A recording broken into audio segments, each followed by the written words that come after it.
Okay, good evening, hello everyone. Good Chodesh. Good Chodesh is the reason for tonight's title of musical Hallel. I don't know if you're familiar with this, but it's become quite popular in certain circles to have a musical Hallel during davening itself. I'm not talking about a kumzitz, I'm not talking about Simchas Beis HaShoev or something like that. I'm talking about in shul itself, as part of tefillah, someone would come along with a guitar and they would have musical Hallel or musical slichas or something like that. The question is, are there any issues? Are there any halachic concerns with it? Now, I came across this as a shiur from Rabbi Leibowitz, who based it on a Tchumim article going back a few years, and I've just summarized the key points, and I just thought it was an interesting topic to discuss this evening. So, what are the concerns? What could be the concerns regarding a musical Hallel? So the first concern could be, in other words, we're not allowed to follow the practices of the non-Jewish world. And the question is, how far does this go? So, for example, the source of of an organ in shul, in sort of the Reform circles, that definitely has origins in the Christian world. Having an organ in the church is, of course, a very common feature, and therefore, that could be a concern. Is this akin to that? Is there a problem of bringing a guitar into shul during Hallel? Is that the same as this issue? And there's a tshuva of the Melamed Lahoyel of David Tzvi Hoffman, and he explored this topic, and he said there's three possible issues. There are three, sort of summarizing the various poskim. He says, if you look at the bottom there, Yesh mehem shekosvu stam she'osel nagin b'Shabbos v'Yontif. He says that there are some poskim who say it's a problem to do this on Shabbos and Yom Tov, and we're not talking about that. Shabbos and Yom Tov is a separate issue. We're talking about on Chol, tomorrow morning, Rosh Chodesh Kislev. Are we allowed to play an instrument in shul? And therefore they sort of leave Chol open, and therefore it's not clear, sophic, not sure what they say about a weekday. And then there are those who are matzrit leferish, they say no problem, and there are those who usher it. So there is lots of different schools of thought over here. What is the issue regarding the b'chukosem le'selechu? Now this is a fascinating topic which is a merits shiur in its own right, but just because non-Jewish people do things, it doesn't mean it's caught by b'chukosem le'selechu, not to go in their practices. Right, so true that we could start in the Beis HaMikdash with singing, we'll talk about that in a second, that features elsewhere. But my point is, just because, as Rav Hershel Shechter always says, just because the French eat French fries, doesn't mean we can't eat French fries. So what could be the problem? Yeah? But didn't we take out having trees in shuls on Shavuos because of Christmas trees? Right. So there's that, and absolutely. In Shavuos, there are those who objected to having trees in shul, and therefore other things. It all comes under this, and you're right, and the bowing down is not a good example. But my point is, what about, for example, if non-Jewish people wear a suit and a tie, does that mean I can't wear a suit and a tie? What are the parameters? So take a look at the Shulchan Aruch, and you'll see there are very specific parameters regarding u'b'chukosem le'selechu. This is the Mechaber talking in Yerideh Kufayin Ches. This is the second box on the page. If you're listening online, email me please, and I'll send you the handout. Ein holchin b'chukos ha'ivdei kechavim. You're not allowed to follow the practices of the sort of pagan practices, let's say. V'lo medamin lohem, you're not to imitate them. V'lo yelbesh malbesh hamyuchad lohem, and you can't wear clothes which are specially sort of designated for them. Says the Ramah, very important Ramah. V'chol zeh eina asa ele bedava she'naga bo'ivdei kechavim l'shum pritzos. Two conditions. Condition number one, that it has to be that it was instituted for some immoral purpose. That's number one. There's no clear rationale. And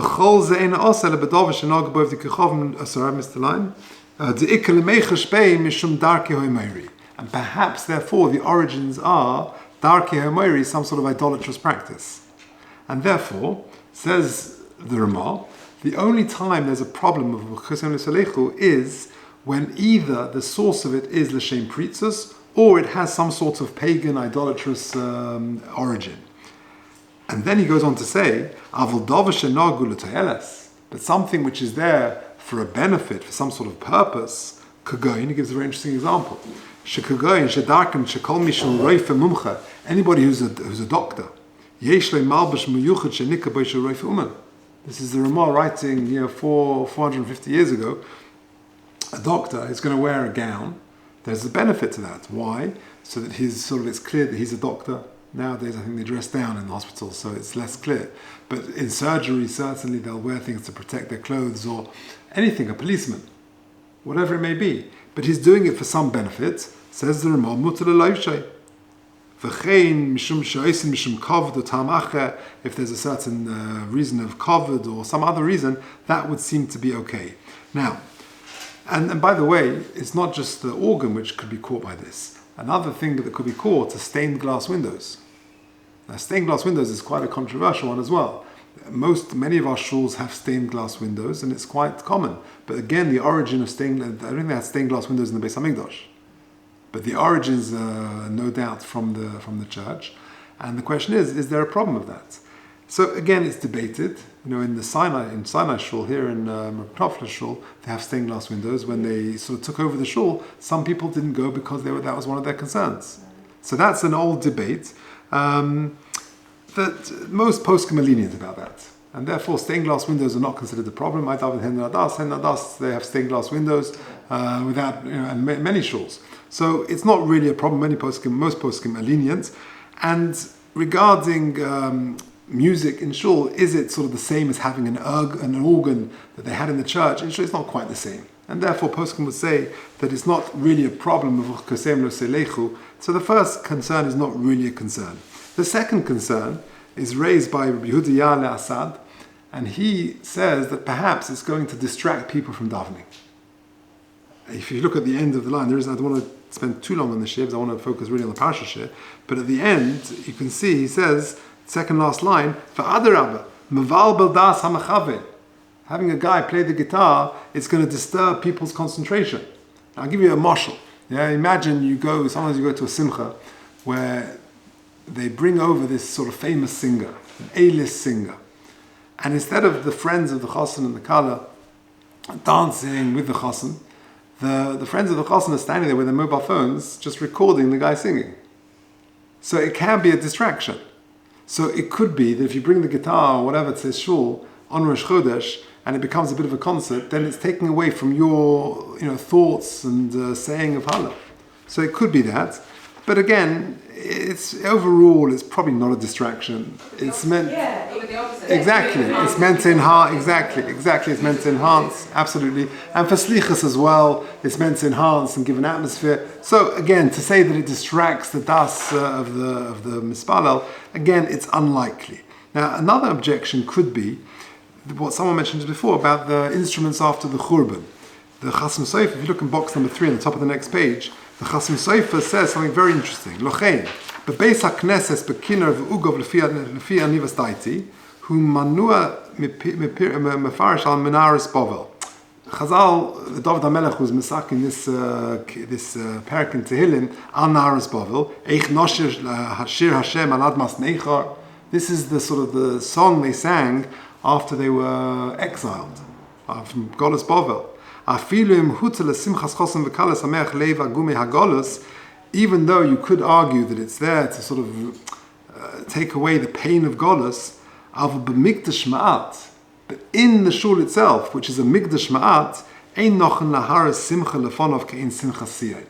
to have something which is akin to the Beis HaMikdash, like you said, with the Levium singing and all the beautiful singing and the Kinnah and the Mishnah in Erchin lists how many instruments you're allowed, and you have a choir, and you have whether kids can join the choir, all the details of it, but that's during the Beis HaMikdash. So to have it post-Churban, says the Chasam Sofer, doesn't seem right, outside of the shul maybe, but in the shul itself, which is the Mikdash Ma'at, the Chasam Sofer has that concern. Okay, that's one possible concern. Another concern is brought by Rabbi Yaakov Melissa, the Nesivos, the famous Nesivos. Look at this, paragraph 4. He says, Bishlei megabi chosim v'kala, shehasimcha ba'atzmusa hi mitzvah. The actual dancing and the merriment and the rejoicing, that's part of the simcha of simchas chosim v'kala. Lakach muta, so to have instruments at a wedding, then for sure that's okay. Masha inkin b'tfilah. The contrast is in tfilah, heichen motzinu shehasimcha ba'mitzvah. Who says there needs to be a spirit of simcha in shul? Adarabba, Isn't the focus of most of our tefillah that we have to say sorry for things we may have done wrong? It's just that before we say sorry for things, we actually do bakoshas, and then we ask for things, and we give shevach HaKadosh Baruch Hu. Particularly when it comes to slichas, that if it gets a little bit too joyous, then, says the Rabbi Yaakov Melissa, isn't that a little bit incongruous with the spirit of slicha and mechila and kapara? Ashamnu bagadnu doesn't always go with sort of joyous musical accompaniments. So therefore, perhaps it's the wrong atmosphere for tefillah. Now, I would imagine people will argue with that, and people will say that on the contrary, it's tshuva me'ava, and one feels it more. Okay, but again, you can understand this could be an argument. There is another issue, and that is loisis goidedu. Loisis goidedu means you're not allowed to have divisions in Klal Yisrael. So the best example of this, perhaps, is wearing tefillin on Chol Hamoed. So wearing tefillin on Chol Hamoed, now here in London, is much easier because there are most shuls, although they have mostly sort of majority practice, with such a chulant nowadays. There's so many different minhagim. It's not as if in pre-war Europe it was very clear what your minhag was. But you go to many shuls nowadays, some will wear tefillin, some won't. Those more Hasidishly inclined won't wear tefillin. In Eretz Yisrael they don't wear tefillin. That's based on the minhagim of the Gan. But here in most shuls they do wear. There are some shuls which are particular. So for example, in Hagas, in the Nates Minyan, you can't actually daven in the main shul if you're wearing tefillin. They give you a little section at the back, like the Ezras Noshim in the men's section at the back. So I know what it feels like. So that is a problem perhaps of Loisis Goidedu, that there shouldn't be divisions. And therefore, starting new practices where some people will, some people won't, it perhaps will cause rifts in Klal Yisrael. And based on the pasuk of Bonim Atem Hashem Elokeichem Loisis Goidedu, the Gemara in Yevamah says, Yudalad Umadal Loisis Goidedu Loisasu Agudus. Don't do practices which is going to cause divisions in Klal Yisrael. Okay, maybe that's one possible concern. But perhaps the most plausible concern is that of Masorah, tradition. The pasuk in Mishlei begins at the very beginning in pasuk Ches Perek Aleph, Shma b'ni Musa avicha v'al titosh Torah simecha. There is this concept of al titosh Torah simecha. We shouldn't move away from the Masorah, and the point is that our conduct in shul. Imagine the Ramah himself, or the Mechaber, or the Rambam, or some of the greats in Jewish history were to come into our shuls. We would want them to recognize what we're doing. If they would come in and see sort of happy clappy thing, I don't want to, again, I'm not I'm knocking, but would they feel comfortable in our shuls? And that is a concern. And Beryl Wine always says that you should behave in a way where your grandchildren and your grandparents will give them nachas. That's an interesting thing to think about. To behave in a way your grandchildren and grandparents will all feel very proud of the way you're behaving. And Masorah is very important. Rabbi Lau, the father of the current chief rabbi, would often say the following. Imagine Julius Caesar landed in Rome airport, and he gets off the plane, and there's a delegation coming to meet him. And he'll be speaking in Latin, they'll be speaking in Italian, they won't understand him, he won't understand them. They think he looks bizarre in a toga, and they think he won't recognize their clothing. They'll have no connection. If Socrates lands in Athens airport, they'll have the same problem. He won't speak their language, they won't understand ancient Greek, they won't dress the same, there'll be a disconnect. But imagine if Moshe Rabbeinu came to Ben Gurion airport, and we went to greet him, you'd put out your hand, Shalom Aleichem. And he'll say, Aleichem Hashalom. And he'll say, nice tzitzis. And we can converse, we can talk, we can understand. He'll understand tefillin, he'll understand mitzvahs. There's a connection. Now that's a very powerful idea. So there is Masorah. So starting new practices, one has to be a little bit cautious about them. And, why didn't our earlier generations do this? Why didn't our grandparents, great-grandparents do this? They knew how to play the violins and other instruments. Okay, maybe it wasn't the electric guitar, but it was other instruments they could play. So Masorah is a concern. So 6 possible concerns. Some of them have more merit than others. One could be but again, it's probably not really an issue. Like we discussed, disturbing people in davening, again, you could argue that maybe it enhances people's davening, maybe it's not a distraction. The chasm sofer is no instruments after the churban, okay, we understand that. The wrong atmosphere for tefillah, again, one could debate that. Lois iskodru, having divisions and different practices, maybe. And ultimately, the Masorah concept is an important one. And therefore, it's not really a major halachic problem. That's the consensus amongst many poskim. Rabbi Leibowitz quoted several poskim that he spoke to, Rabbi Zalman Golker, Rabbi Auerbach, Rabbi Weiss, and they all said sort of b'peh echad, they said it's not a major halachic problem, but it's not ideal. And the expression they use is yesh lehimona, one should try and avoid it if possible. And again, just to clarify, I'm not talking about a kumzit. I'm not talking about this, for example, on Friday in school. We've got regular davening with Hallel. Hallel is always regular shmakim base, and there's dancing, and it's very nice. But that's within the Hallel without any instruments. And then after davening, later on there'll be a kumzit with guitar. That's okay. A simchas beis hashoeva. But we're talking about b'toichat tefillah. So again, it's not a major halachic concern, but it's not ideal. And many poskim would say that it's better to refrain. Okay, any questions? Yeah. What about the Kabbalah Shabbos? So it's the same sort of thing. Kabbalah Shabbos, again, it's just another example of that. So all of the above. All of the above applies. Yeah. And again, there are slightly separate issues regarding Shabbos, but those, I understand, I'm not so familiar with it, but I understand all of that takes place before Shabbos. And then Kabbalah Shabbos will kick in, obviously it's talking about the summer, I presume, or early enough in the winter that it's before Shkia, and before Kabbalah Shabbos with either Mizmor Shir or before Hadlokas Neiros, or then, but if it's on Shabbos itself with musical instruments, then there are other issues. So, Actually, anybody who does it.